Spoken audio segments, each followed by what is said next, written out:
Señores, tengan ustedes muy buenas noches. Vamos a dar por iniciado la semana número 4 de Análisis y Diseño de Sistemas del Instituto Superior Tecnológico LURIM, turno nocturno. Como ya es costumbre por parte de nosotros, vamos a comenzar pasando a lista, escribiendo presente en el chat. ¿Pueden comenzar, por favor?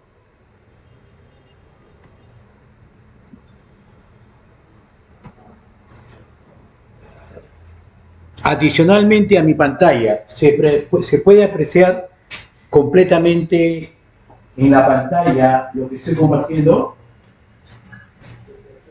¿Se ve muy bien o apago mi cámara para que se vea mucho mejor?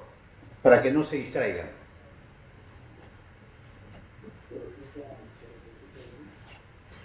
Sí, porque ahorita no estoy utilizando, a ver, voy a apagar mi cámara mejor en el Meet para no gastar ancho de banda, porque también se gasta el ancho de banda, ¿correcto?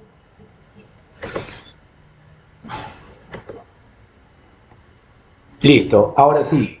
¿Se ve mi imagen nuevamente, por favor, para que me confirme?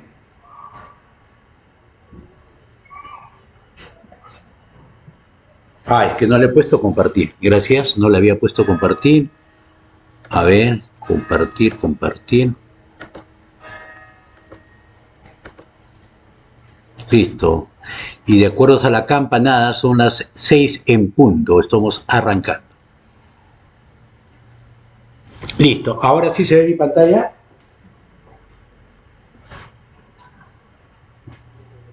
¿Se escucha muy bien mi voz? Perfecto. Vamos a arrancar entonces las clases el día de hoy. Hoy día vamos a ver lo que es análisis de requerimientos, la segunda parte. De la semana pasada vimos lo que era análisis de requerimientos. Hoy día vamos a ver algunas opciones que se trabajan con esto. Nos dice que el éxito de todo software radica, entre otros factores, en la elección correcta de un proceso que conduzca a desarrollar un buen sistema de software. La elección de la metodología adecuada es más importante que utilizar las mejores y más potentes herramientas. Cuando nosotros queremos desarrollar un software, me disculpan por favor por las campanadas de la iglesia. Cuando nosotros queremos desarrollar un software, una de las cosas primordiales que debemos realizar es que debemos obtener la mejor información que nos puedan brindar. Nosotros debemos capturar todos aquellos datos, aquella información que exista dentro del ambiente. Saber qué es lo que necesitan, cómo lo necesitan, para qué lo necesitan y cada una de esas cosas en detalle. Es importante para nosotros poder conocer y poder decir, oye, esto es lo que tú necesitas realmente. Acuérdense la gráfica que presentamos una vez, ¿no? Muchas veces lo que realmente pide nuestro cliente y lo que realmente es lo que necesita, ¿no? ¿Y cómo podemos averiguar esas cosas? Todas esas cosas se averiguan a través de las famosas encuestas, a través de todas estas cosas que nosotros podamos, de alguna u otra manera, capturar para ver, ¿no? A ver quién me está llamando. A ver un ratito. Estaba sonando aquí esto.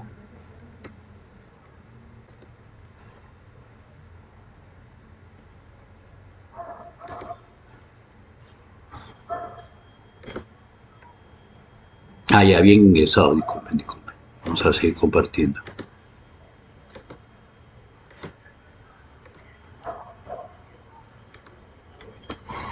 Toda la información, ¿sí?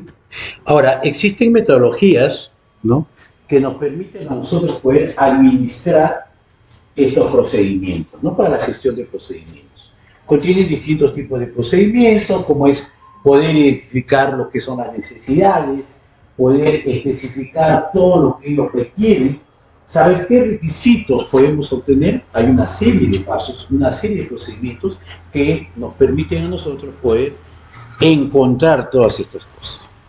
Una de las primeras cosas que nosotros tenemos que entender es cómo identificar las necesidades, ¿no?, y estas necesidades del cliente. Nosotros lo podemos trabajar conjuntamente.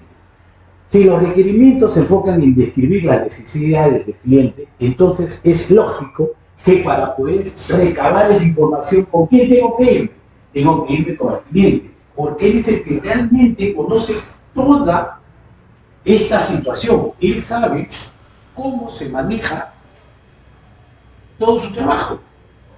Yo no puedo llegar a una empresa y decir, esto es así, mentira. Yo tengo que preguntarle a él, porque él es, o ellos, ¿no? Los usuarios, los que realmente realizan este proceso, lo tienen que trabajar. Por ejemplo, vamos a enfocarnos siempre en lo que es la ratificación de matrícula. La ratificación de matrícula, ustedes hacen determinados tipos de procesos y se hacen actividades y se acabó. Y el resto lo hacen los trabajadores. Entonces yo no voy a pedir, yo no voy a hablar, yo no voy a decir, no, tu trabajo tiene que ser de esta forma, mentira, yo no puedo. Lo primero que tengo que hacer es recabar, ¿no? ¿Y a quién tengo que recabar eso? ¿No? Y esta información tiene que ser de primera mano, y obviamente tiene que ser con aquellos que están involucrados en el trabajo. Y son ellos a quienes yo debo preguntar. ¿Qué estrategias utilizaré? Ya eso lo vamos a ver más adelante, ¿no? ¿Correcto? Ahora, yo debo obtener información y debo analizar para poder identificar correctamente, ¿no? ¿Qué cosa es lo que realmente se necesita? El cliente muchas veces te puede decir muchas cosas. Te puede plantear muchas necesidades, ¿correcto? Pero nosotros tenemos que ver qué cosa es relevante y qué cosa es irrelevante para el proceso que ellos están solicitando. Acuérdense que un proceso de negocio, ¿no? Es un conjunto de actividades que tienen una entrada y una salida, y al final entrega un producto final que es para un cliente, ¿no? Ya eso lo hemos visto. Entonces, se pueden implementar, como dice acá, una serie de técnicas, ahora, de acuerdo al cliente con el cual se está tratando. No es decir que todos los clientes se les debe tratar de la misma forma. Por eso es que hay, por eso digo, es que hay varias formas de poder utilizar, ¿no? Hay una serie de técnicas, por eso se dice acá, se pueden implementar una serie de técnicas de acuerdo al cliente. Hay clientes que pueden aceptar un tipo de una de estas técnicas, otros que prefieren otras técnicas y así sucesivamente, que la vamos a ver más adelante. Tenemos que definir el alcance. ¿Qué significa definir el alcance? Normalmente, muchas veces, cuando el cliente nos solicita a nosotros una determinada acción, es decir, nos contrata o nos llama para realizar un determinado tipo de trabajo, ¿qué es lo que sucede? Me dicen, mira, yo quiero que tú por ejemplo, que me hagas desde el punto A hasta el punto B. Perfecto. Y estas son mis necesidades y estos son mis requerimientos. Perfecto, muy bien, está bien. Oye, pero ¿puedes hacer esto también a la vez? No, eso no lo puedo hacer porque no está dentro de su papel. No, pero yo sé que sí. No, sí, te lo puedo hacer, pero te voy a cobrar aparte porque esto no está dentro. Y eso es lo que nosotros tenemos que definir. Definir el alcance, es decir, de dónde a dónde nosotros vamos a tener que trabajar. Tengan en cuenta eso. ¿Dónde encontramos fuentes de información? Nosotros vamos a encontrar fuentes de información en todo lado. En todo lado, en cualquier lado vamos a encontrar información. Encontramos información en documentos, encontramos información en software antiguos. Muchas empresas nos llaman y nos dicen, ingeniero, técnicos, analistas, sabes una cosa, yo tengo este software del año 90, del año 2000 y ya está desactualizado, necesito que lo actualicen. Perfecto. ¿Qué quieres o cómo quieres? Mira, yo quiero que sea casi parecido a lo que yo tenía, pero moderniza. Acá. Entonces, eso también es una fuente de información que nos permite a nosotros conocer, ¿no?, cómo venía funcionando esta empresa. De ahí van a tener documentación. De repente, esto de acá tiene manuales, ¿no? se ha trabajado con algunos manuales y esos manuales nos permiten a nosotros poder tener un conocimiento de cómo trabajaba eso. ¿Correcto? ¿Qué viene además? Recomendaciones para definir el alcance. Bueno, obviamente, como les explicaba anteriormente, nosotros tenemos que definir los límites, de dónde a dónde. Vamos a tener que delimitar, vamos a tener que marcar, vamos a tener que especificar todas estas cosas. Si nosotros no hacemos eso, va a haber problemas. Pregunto, ¿se me escucha, por favor? ¿Se me escucha bien? Ya, listo, gracias. Perfecto, no, más bien si ven ustedes que yo que se escucha luego que se aleja, es como que de repente mis auriculares se han quedado sin batería. ¿Ya? Y yo me estoy alejando porque yo estoy caminando por todo el agua. ¿Correcto? Listo. Entonces, cuando hablamos, tenemos que desarrollar. Primero tenemos que delimitar. Delimitamos de tal lado a tal lado y de tal lado a tal lado. Es como si estuviesen lotizando. ¿Correcto? Y después eso tienen que documentarlo. Tienen que detallar claramente qué es lo que van a hacer, qué actividades van a realizar, qué procesos son parte de este proyecto, ¿no? Porque deben aclararlo, tienen que dejarlo escrito. ¿Por qué? Porque al final, de repente no estaba claro y el cliente te va a exigir, pero tú me dijiste, porque esa es la clásica, si no existe un documento formal, siempre va a existir eso, pero tú me dijiste, ¿te acuerdas que nosotros hablamos? Sí, hablamos, pero no llegamos a un acuerdo, pero yo supuse que, como tú no me dijiste al principio, no, entonces supuse que esto lo ibas a hacer. Entonces, para eso siempre debe existir un documento. ¿Correcto? Y este documento, al final, tiene que estar formalizado, es decir, firmado tanto por ambas partes, para evitarnos los malos entendidos posteriores. Y más que todo se hace documento para aclarar cuáles son las actividades que vamos a hacer, cuáles son los procesos que vamos a realizar. Más que todo eso. Esto yo te voy a hacer, esto te voy a entregar en tanto tiempo, tanto. ¿No? ¿Qué beneficios te genera una buena especificación? ¿No? Una buena definición, perdón. Obviamente, aquí lo único que vamos a ver, y está explícito de forma general, es costo-beneficio. Rehacer un documento, rehacer un estudio, ¿no? Desarrollar nuevas cosas, volver a entrevistar, volver a hacer las cosas, me va a necesitar más tiempo. Al necesitar más tiempo, obviamente tengo que utilizar más recursos, o volver a utilizar los mismos recursos que ya tenía, pero estoy utilizando el doble de recursos. Al utilizar el doble de recursos voy a utilizar más máquina, más personal. ¿Y eso qué significa? Que voy a invertir mucho más. Entonces, acá hablamos de dinero. Una buena definición, lo que tiene que hacerse es evitar gastar. Un buen proyecto se basa en las actividades y pasos que vamos a realizar. Y todo eso se ve dentro del análisis, ¿correcto? Entonces, eso es lo que nosotros queremos para que haya y exista una buena definición. ¿Y cuáles van a ser los beneficios? ¿No? En realidad los buenos beneficios van a ser costo-beneficio. Ahí. Ahora vamos a ver algunas técnicas para identificar los requerimientos. Vamos a ver las técnicas generales, después vemos técnicas específicas y de ahí vamos a ver técnicas de requisitos funcionales y no funcionales y técnicas de investigación de los atributos de las necesidades de los clientes. Esto lo vamos a ver en dos partes, ¿ya? Lo vemos esta semana 4 y la siguiente lo vemos en la semana 5. Técnicas generales para la identificación de requerimientos.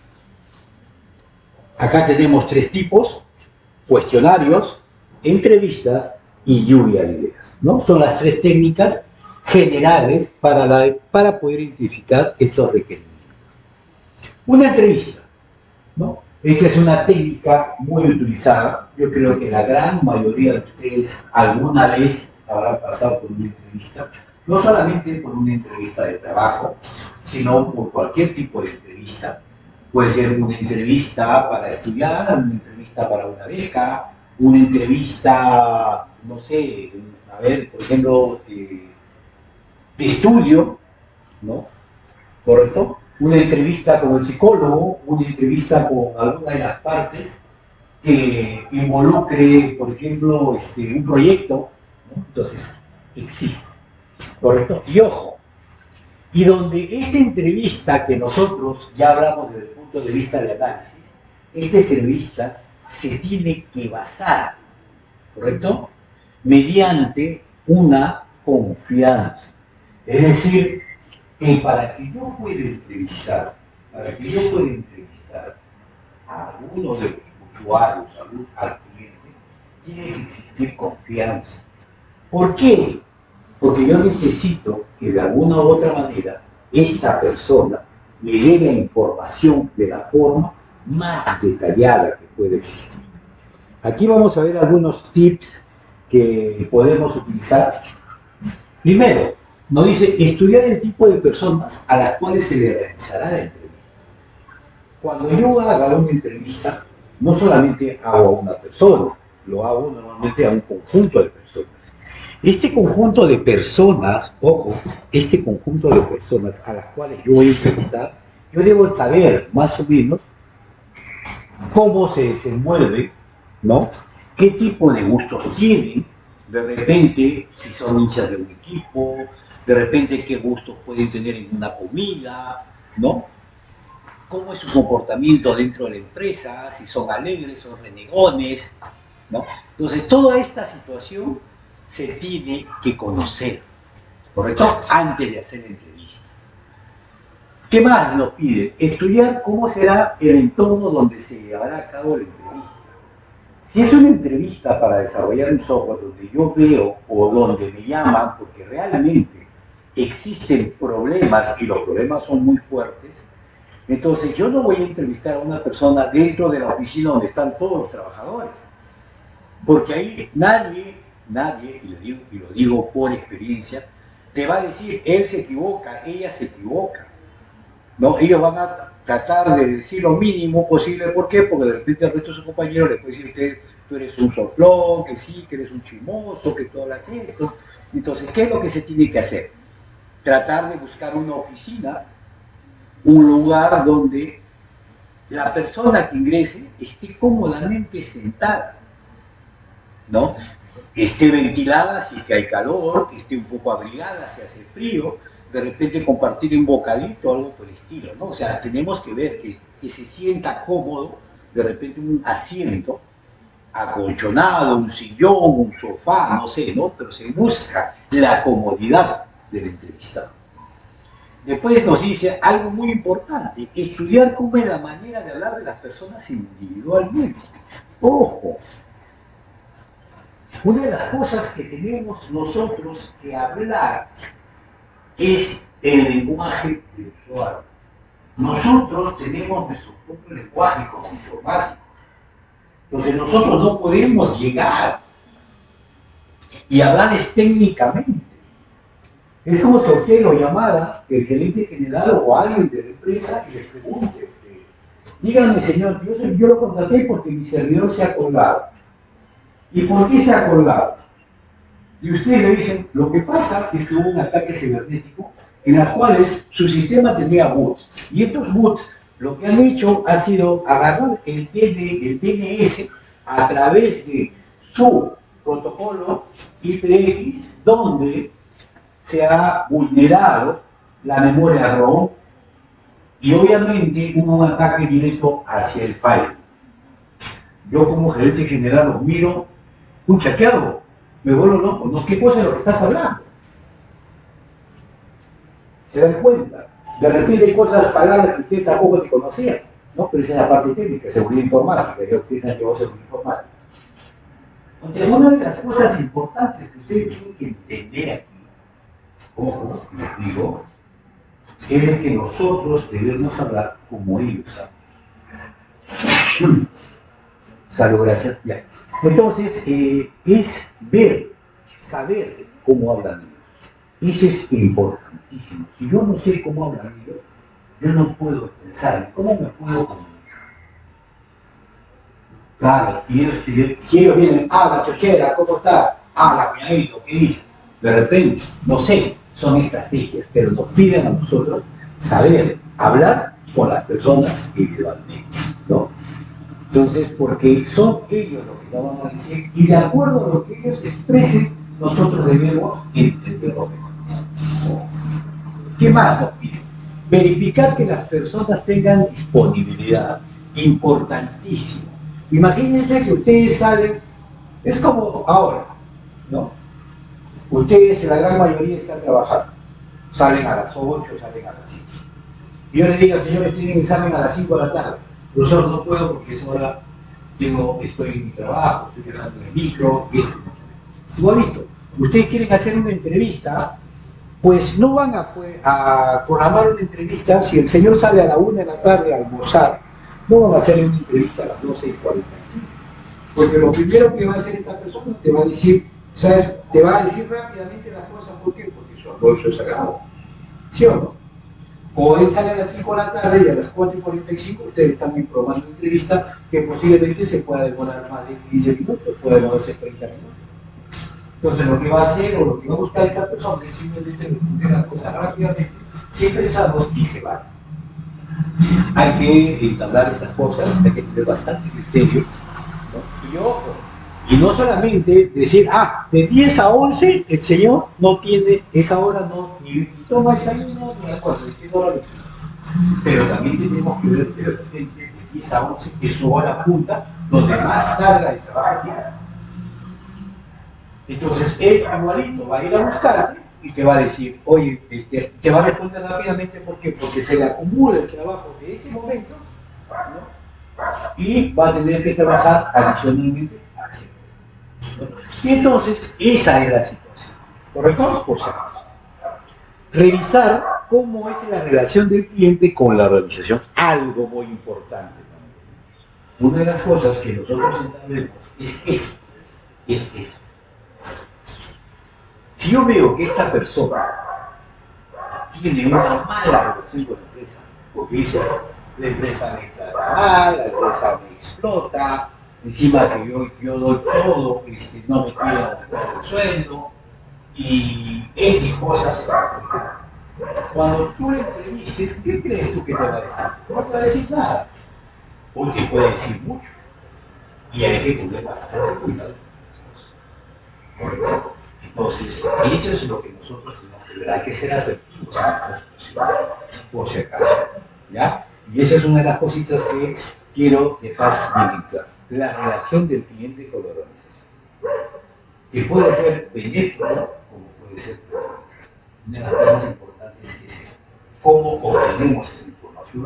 ¿Cómo nosotros podemos corroborar que lo que me está diciendo este señor, que para peleando con la organización, está bien correcto? Y por último, entender que es importante obtener la mayor información. Ahora, no es llenarnos de información o de datos, sino que nosotros debemos tener claramente visto qué es lo que realmente necesitamos. Como les dije anteriormente, ustedes pueden encontrar información relevante como información irrelevante. Y ustedes deben tener la capacidad para poder diferenciar estas cosas. Entonces ustedes ya saben, porque puede venir un usuario y les empieza a hablar y hablar y hablar. Están hablando del tema, ojo, hablan del tema, pero hablan y hablan y hablan y hablan y hablan. Pero al final, ¿no?, de todo eso solamente vale el 30%. El resto es información. Entonces ustedes tienen que tratar de entender en cada entrevista que hagan qué es o cuál es la información importante que van a realizar. Siguiente técnica, lluvia de ideas, ¿no? La lluvia de ideas normalmente se utiliza cuando se forman grupos. Acá ya no hablamos de una entrevista individual, acá hablamos de todo el grupo a los cuales yo puedo entrevistar. De repente no es una, no es dos, no es cinco, de repente es a todo el conglomerado Un ratito voy a cerrar la ventana porque se cuela mucho la luz de la escuela.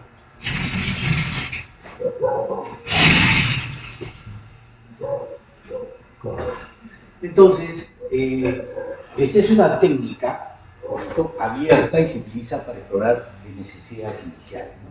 Entonces yo junto a este grupo, yo les digo, miren señores, yo lo que necesito es saber cuál es el problema que tiene cada uno de ustedes o las necesidades que hay aquí dentro de su ambiente de trabajo. Y todos comienzan a levantar la mano, todos comienzan y empiezan a decirnos, mira que esto no funciona, ¿no? Esto es el problema, este es el problema, este es el problema, y todo el mundo comienza con esto. Perfecto. Se empieza a llenar de repente papelógrafo, papelotes y se va pegando en la pared. Y después, esta técnica, empezamos a clasificar. Ahora sí, a ver usted, ¿por qué cree que esto no funciona? Y les empiezan ellos mismos a dar las ideas y los resultados. Por tal motivo, por tal motivo, por tal aspecto. De repente, otro grupo dirá, no señores, es mentira porque esto se puede solucionar de esta forma. Entonces comienzan una serie de discusiones, ojo, ¿no? Y una de las cosas importantes es que todo lo que ellos digan se tiene que ir anotando, se tiene que ir grabando si es que el momento lo requiere, ¿no?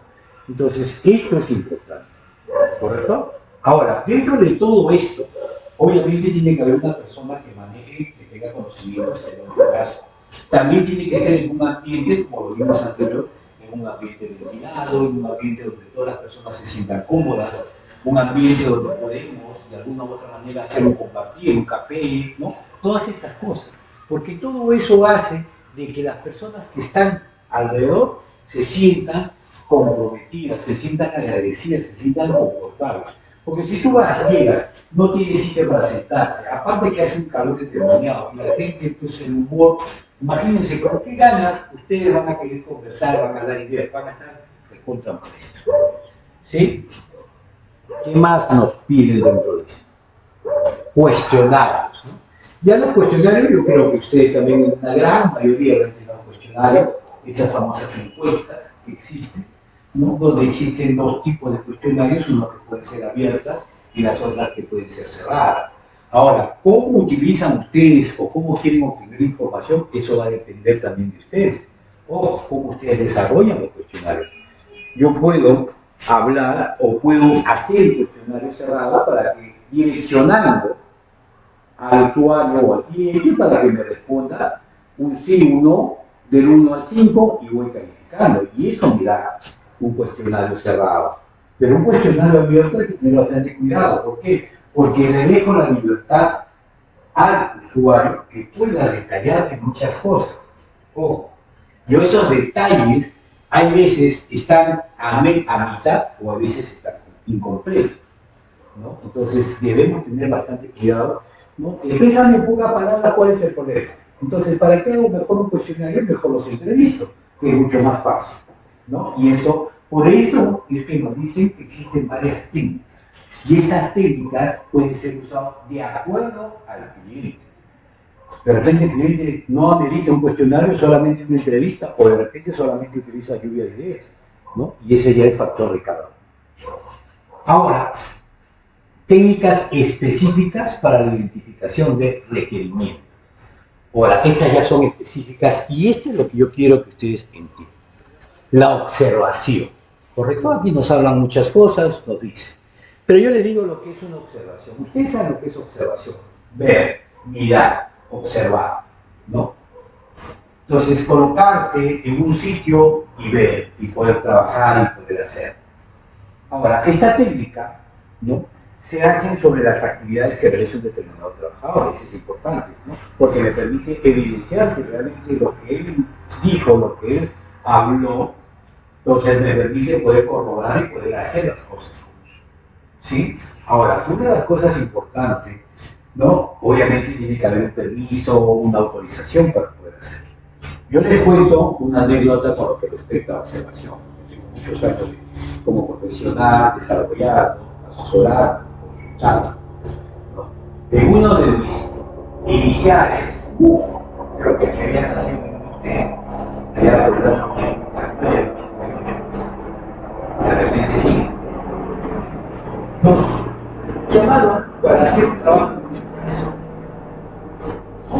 empresa industrial, donde decían que queremos hacer un sistema de costos y queremos ver realmente cuál es la capacidad instalada dentro de la producción, de acuerdo a la capacidad instalada que tengo dentro de mi taller o dentro de mi empresa o empresa de empresa. Era dentro de una de las áreas. Entonces fuimos un grupo de ingenieros iniciales en ese tiempo recién y solicitamos hacer la técnica de observación. Perfecto, porque era un sistema de costos y teníamos que estar a la hora. Íbamos midiendo, íbamos pensando, calculando todo lo que pasaba, los trabajadores correctamente desde las 7 de la mañana, vestidos con su uniforme, no iban ni al baño, a la 1, 12 en punto, apagaban, 5 para 12 apagaban su máquina, hasta las 12, a las 12 se retiraban, se iban a almorzar hasta las 12:45, regresaban, seguían trabajando durante toda una semana. Todo el personal estaba robotizado, todos estaban robotizados. Y yo dije, ¿cómo es posible? ¿No? Y cuando vimos las estadísticas anteriores, y de años anteriores, de todos los meses, días, años anteriores, fue la semana que más produjo la empresa. Entonces nosotros simplemente dijimos, no, pero lo que pasa por observación vino el ingeniero, el jefe de nosotros, lo que pasa es esto, porque cuando hicimos el análisis arrojamos esto. Escucha, los costos acá son millonarios. Entonces él mira el resto y dice, no, vamos a hacer la segunda técnica de observación. ¿Y cuál era esta segunda técnica? Íbamos a ir al segundo piso de esta planta, ¿no? Donde tenía lunas que no se podían ver. Nosotros mirábamos, pero de abajo no podían ver. Y nos quedamos observando durante 2 días lo que ellos realizaban. Y en esos 2 días que nosotros no hemos estado, uno de los trabajadores al cual yo había, pues obviamente observado durante el tiempo que tuve, fue al baño como 10 veces desde las 7 hasta las 12 del día. Se demoraba entre ir al baño por medio de 5 a 10 minutos. Salió un cuarto para las 12, almorzar, regresó a la 1 de la tarde, prendió su máquina, 2 de la tarde y 45 se fue al baño a cambiarse, a bañarse y a las 13 en punto estaba parado para marcar su tarjeta. Lo que no hizo durante el tiempo que nosotros lo estábamos observando. Cuando hicimos esta estadística, a las finales, ¿qué es lo que había sucedido? Había sucedido de que, como le dije, esa técnica de observación puede ser falible, como puede ser infalible. Si tú haces una observación y el personal que está a tu costado sabe que lo estás observando, obviamente, por lógica, yo creo que empiezan ustedes a hacer las cosas bien, ¿sí o no? Es igual que un examen, ¿no? Es igual que un examen. Yo a ustedes, por ejemplo, yo les tomo un examen, vamos a suponer que yo les tomo un examen, ¿no? Y ustedes agarran y me dicen, profe, pero los voy a dejar, ya regreso. ¿Qué es lo primero que hacen ustedes? No digo todo, pero uno de ustedes de repente tratará de abrir su cuaderno y empezará a revisar las preguntas para probar la respuesta. Yo regreso, automáticamente guardo y comienzan a hacer las cosas bonitas. Entonces uno siempre tiene ese tipo de actitud. Yo he dicho que nunca lo hago, ni tampoco lo voy a decir. Entonces, señores y señoritas, esa es una de las cosas que se debe que la técnica de observación es una técnica directa que me permite a mí dar conformidad a las actividades que realmente se han obtenido o se han recibido anteriormente. Y toda observación tiene que ser autorizada por un ente superior, no por la misma persona, porque si es la misma persona, obviamente las cosas lo van a realizar. ¿Por acá? Por si acaso. ¿Preguntas hasta acá, por favor?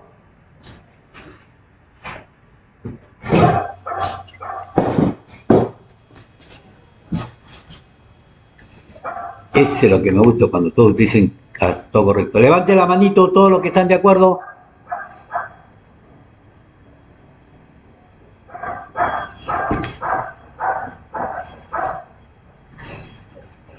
Gladys, ¿cómo estás? Muy bien, muy bien. Yasmín, Jenny.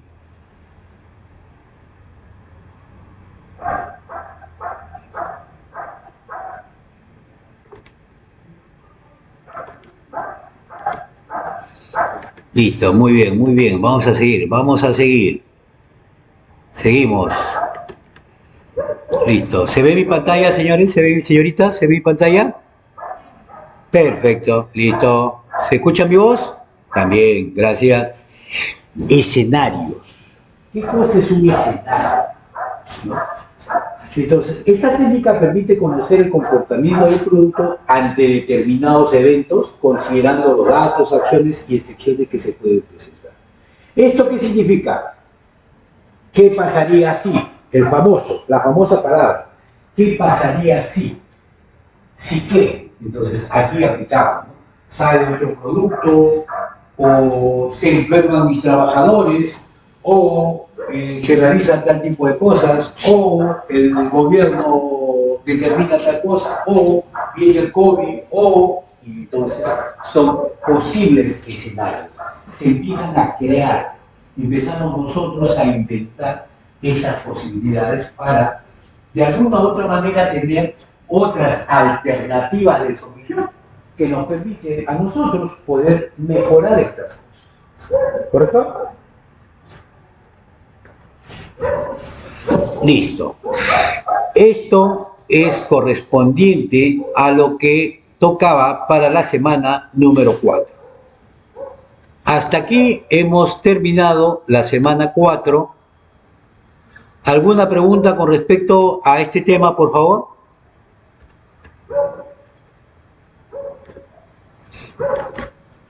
Todo claro con respecto a lo que son las entrevistas, con lo que son la lluvia de ideas, con lo que son las encuestas y con lo que es los escenarios. ¿Está todo correcto? ¿Existe alguna duda o está ampliamente claro? Ya, muy bien, gracias Pablo. ¿Alguien tiene alguna duda? Por favor, me gustó en la mañana, vinieron los compañeros, vinieron un promedio de 8 personas y de verdad ellos sí soltaron un montón de preguntas. Bueno, la mayoría nunca había trabajado, no había estado en entrevistas y esas cosas, la duda, ¿no? Creo que la gran mayoría de ustedes trabajan, han pasado por las entrevistas y saben. Ojo, una de las cosas en las entrevistas es la empatía que debe existir. Entrevistado, entrevistador. Tiene que existir mucha empatía. De repente, ustedes van a trabajar a una empresa o lo contratan en una empresa donde la mayoría van a desarrollar un software, obviamente, ¿no? Donde la mayoría de los trabajadores van de forma informal. Algunos van con polo, otros van con pantalón, la señorita va con su blusa común y con jeans, zapatillas, porque son muy informales dentro de esa parte. No hay atención al público, ¿correcto? Pero ustedes se dan su lugar porque realmente son profesionales de la informática, ¿no? Van bien alterno, en pleno calor, con su corbata, su camisa manga larga, ¿correcto? Ahora, y tienen que entrevistar a cada uno de ellos, entonces, y ustedes todos soberbios, van caminando, señorita, por favor, necesito entrevistar a usted, por favor, acérquese a mi oficina. La persona lo primero que va a hacer, ¿qué es?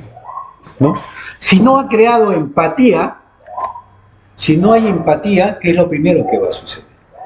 Lo primero que va a suceder es de que no va a realizar, no va a decirles a ustedes nada. ¿No? De repente dirán, no, este señor es sobrado, ¿qué se creerá? ¿No? O de repente les tienen miedo. Y esa es una de las cositas que nosotros debemos entender. Ojo, la empatía que yo debo presentar hacia el resto. Yo a ustedes, por ejemplo, no los conozco. Han prendido su cámara, ¿no? Pero de todas maneras es frío. Porque es frío. O sea, esta conversación que nosotros, para mí es fría. Y yo les aseguro que si todos estuvieran sentados acá, estaríamos pasando mucho mejor. Como en la mañana me han dicho que quieren hacerlo ya presencial, ya no quieren virtual, por ejemplo. porque ha habido tal empatía en la mañana, en la conversación, en las bromas que hemos hecho, cómo se han divertido completamente, toda la mañana ha sido risa, ¿no? Y ellos les ha gustado y me han pedido, me han dicho, por favor, profesor, usted sabe, usted cree que nosotros podamos mañana, todos los viernes venir, si ustedes gustan, vengan, ¿no? Y ya van a empezar a venir ellos todos los viernes de la mañana. Yo sé que ustedes tienen que trabajar, pero acuérdense que ya viene la presenciabilidad y ya de alguna u otra manera ya deben trabajar de esa forma, ¿correcto? Por si acaso. Ya a nosotros nos han exigido que debemos estar el 100% a partir del 1 de mayo. Ahora con el resto ya ustedes van a tener que ver estas cosas. Sí, pero simplemente les he dicho, ¿no? En una entrevista tiene que existir empatía. Si no hay empatía, no hay nada. Yo debo saber en qué momento debo reírme, en qué momento debo hacer una broma, en qué momento me debo portar del mismo nivel, así, del mismo nivel que ellos. Hola, ¿cómo estás? ¿Qué tal? Me llamo Juan Carlos. Sí, ingeniero. No, Juan Carlos, como le dije yo a ustedes. Y se los he repetido, si ustedes se sienten cómodos, decirme Juan Carlos, díganme Juan Carlos, quieren decirme Carlos, díganme Carlos, Juan no me gusta, ¿no? Juanca, o quieren decirme profesor o ingeniero o Hernández, siéntanse lo más cómodo posible. El tipo de enseñanza que yo tengo es horizontal, todos somos iguales acá. ¿Y por qué lo hago? Porque yo necesito ser empático con ustedes, yo necesito que ustedes tengan tal confianza como para que me puedan decir las cosas. Profesor, no me gusta su clase. ¿Por qué? Por tal motivo, por tal motivo. Bacán, yo no me voy a enojar. Más bien a mí me va a convenir, yo te voy a agradecer, yo les voy a agradecer. Porque eso me permite poder mejorar las técnicas de aprendizaje que yo tengo hacia ustedes. Por eso que siempre les pregunto, levanten la manito por si acaso para que quede grabado y después no me digan, profe, yo no entendí a la hora que tengan que hacer un proyecto o tengan que dar un examen. ¿No? Entonces, no tengan dudas en preguntar. No tengan vergüenza, de repente a veces por vergüenza no pregunto, no, que van a pensar mis compañeros que soy burro, no, mentira, acá no hay nadie nació siendo inteligente, todos en el proceso hemos ido aprendiendo. Y uno tiene que equivocarse para poder, algunos no nos equivocaremos, pero en algún momento sí nos hemos equivocado en otras cosas, pero no hay nadie, pero solamente Dios fue perfecto, ¿no? Yo antes lo era, pero bueno. Entonces una de las cosas que tienen que entender es eso. ¿Correcto? Entonces, la empatía que debe haber. Hola, ¿cómo estás? Pasa, adelante, toma asiento. O ir, abre la puerta. Hola, ¿cómo estás? ¿Tú eres? Hola, Josefina, ¿cómo estás? ¿Te puedo tutear? No deseo. Ah, disculpa, señorita, siéntese, por favor. Yo me llamo Juan Carlos, si te gusta, me dice Juan Carlos. No, lo voy a llamar como ingeniero. Entonces, ya comienza una etapa, por ejemplo, ¿no? Ahí ya hay una reacción. ¿Qué tipo de reacción? Ustedes también tienen que ser un poquito psicólogos en este caso. Estudiar en ese momento, por eso les dije a ustedes que uno de los tips es estudiar cuál es el comportamiento de esta persona que voy a entrevistar. No, lo que pasa es que ella tiene problemas familiares, de repente se ha peleado con el esposo, o el novio se ha ido con otro hombre, no sé, tantas cosas que pueden existir, ¿no? Entonces, buscar de alguna u otra manera esa empatía para que esta persona, a la hora que uno le haga la entrevista, pueda conversar, pueda decirles realmente todo lo que ustedes necesitan saber. ¿Correcto, señores? Muchas gracias, nos estamos viendo, hasta la próxima semana. Ya voy a terminar la grabación.